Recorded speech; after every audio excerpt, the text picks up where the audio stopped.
D, wait for it, light bulb. Check out the name tag. You're in my world now, Grandma. What's up, nerds, and welcome to my week in review, where I come to you every Sunday with 3 entertainment stories that I personally find interesting, and then we discuss that down below. You can also find the articles that I read to get these stories down below, so you can read them for yourself and, create your own opinion. So for the first story, everybody wanted Lord & Miller to come work for their studio and have gotten a first look deal, and they're going. It was a hot bidding war. It was huge. Everybody was bidding for them because they all wanted them. They think they're talented and everything, which is good considering almost a year ago they were fired by Kathleen Kennedy off Solo, which they're never going to live that one down and everything. And so, and they're just going to have to prove her wrong because she pretty much said they would never get any work in live action again. So they're going to have to prove Kathleen Kennedy wrong. So they've signed a first look deal with Universal. Now Universal has been quite aggressive lately, and they got Lord & Miller for a first look deal. So what that means is, in a nutshell, is that the studio will pay for your offices, which are usually on the lot. And then they also will pay for people that work for you, and that includes a couple executives, and then some assistants, and then they will also do your operating costs. Now, in exchange for that, they get the first dibs with anything that you come up with. So basically, like, if you would go to them and say, I want to make this movie, and here's my idea, and if they like it, they say, okay, we're gonna run with this and we're gonna make this movie. But if they don't like it, they say, thanks, but go ahead and take it to another studio. Now, sorry, the glare on my glasses is crazy. Anyways, so now for Lord & Miller, they've been at Sony for most of their career. And they've done a pretty good job. And they mostly have done animation. And in fact, the Spider-Verse movie was a huge win for them, was the most recently huge win for them, which neither one of them directed, only Miller helped write it, and they both produced on. Now, Into the Spider-Verse didn't make a ton of money at the box office, but I think that more people are discovering it in the ancillary market through streaming and stuff like that.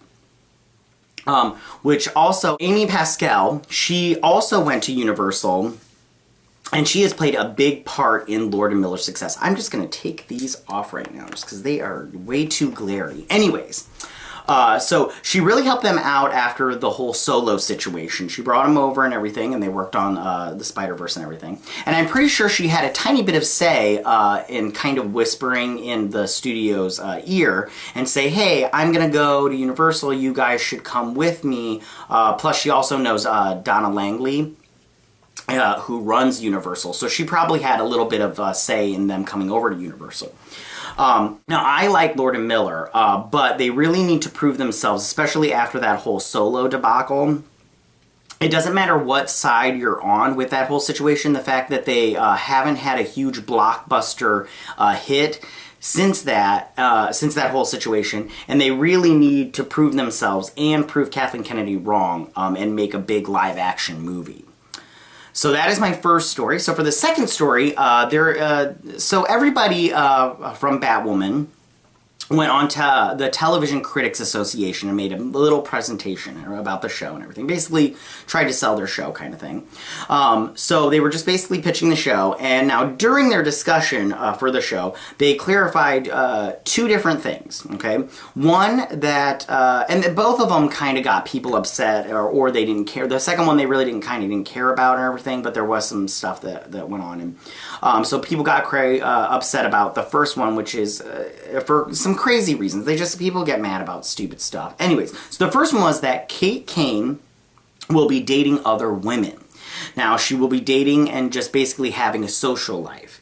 And the context was that she would be dating and she would be like, oh, now I see why Bruce Wayne never married, because it's really hard to be a crime fighter, and then on top of that have a social life / dating life.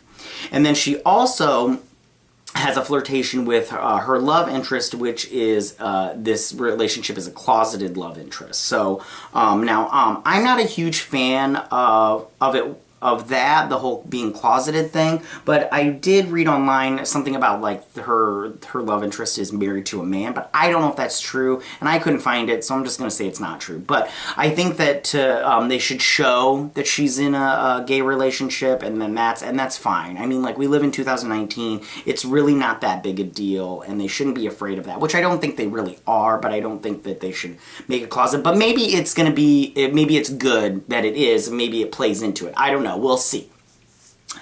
Now, which I think is I think this whole dating thing is a good idea, because I think it's good that the show will show that LGBTQ relationships are not what dreams are made of, but that LGBT relationships have their own problems, also like straight relationships have their problems. And I think that's always good to show that, you know, just because you're part of the LGBT community doesn't mean that your relationships are perfect, because nobody's relationship is perfect. You have your ups and downs and everything, and so I think it's good to show that and everything. So now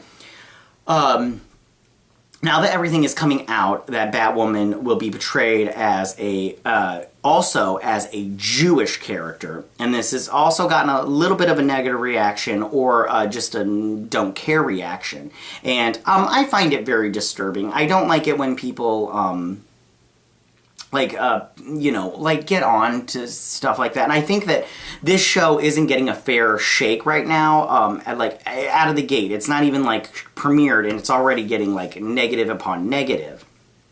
And I know I don't personally find Ruby Rose to be the best actress, but I think from the trailer and that the show looks good, and I think that a lot of people should give it a chance. Now, I also think that if you're not a Batwoman fan and you want to read a comic book that is very well written and very good, I suggest Greg Rutka's run on the comic book character.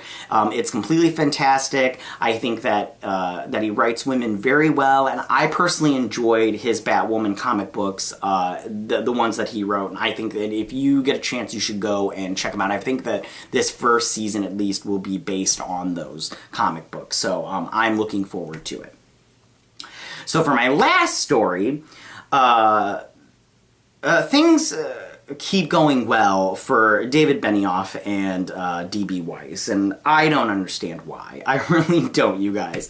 There's nobody less deserving of than these two. I mean, they just signed a huge deal with Netflix. Now, this doesn't mean that they're not going to do their Star Wars trilogy, but it does mean that their Confederate show is probably gone. Like, they're probably not going to do that, which is probably for the better, because it got a lot of backlash and criticism. And if you don't remember, that was a show that they were going to do for HBO, and it was basically like, what would America be like if the South had won the Civil War instead of the North, and there was still slavery and all that kind of stuff.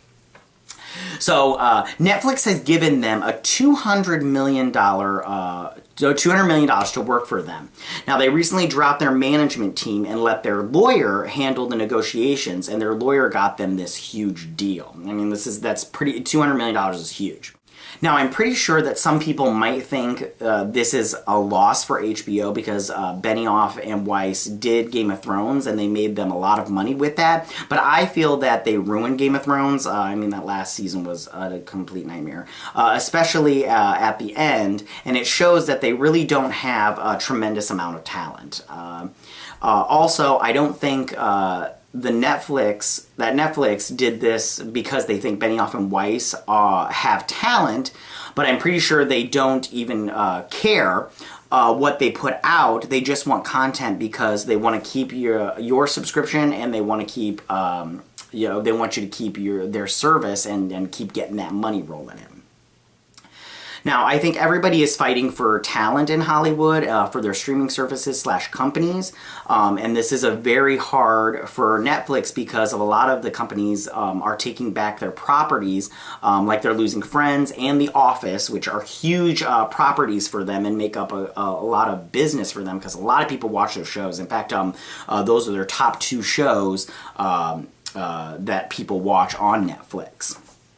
So now they have to rely on original content, and that's going to be hard for them because they don't have a lot of original content, unlike a lot of their other companies. Now they do have stuff like Stranger Things and Orange is the New Black, but you have to ask yourself, how often are you going back and watching the past seasons? Because I can tell you right now, I don't watch the past seasons of Orange is the New Black, and I only watched the first season over once. I didn't watch season 2 over again. I only watched season 1 once over again. And then I might watch season 3 again, but I'm probably not going to watch them over again. So that's a problem that they're having. Also, Netflix recently missed their subscriber mark, which I highlighted in another video, and I'll leave that right here, and you can check that out. And also, their costs are starting to go up and up and up and up, and that's because now they have to keep paying people.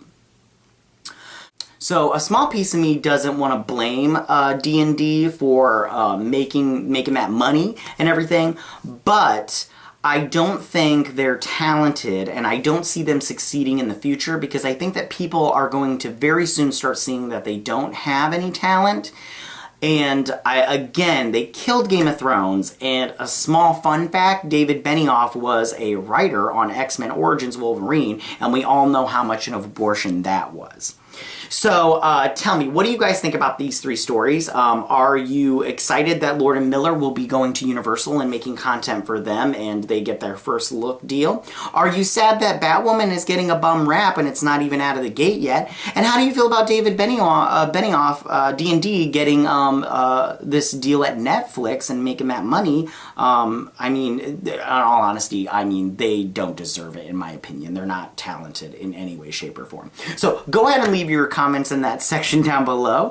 If you like this video, go ahead and leave that like button. I won't mind and everything. If you're new to my channel, please hit that subscription button. I would greatly appreciate it. And I will see you guys next Sunday on my week in review. Have a good week, guys. Bye. Hey nerds, if you like this video, go ahead and click that Geek What icon and subscribe. And if you like this video, go ahead and join me every Sunday with my week in review.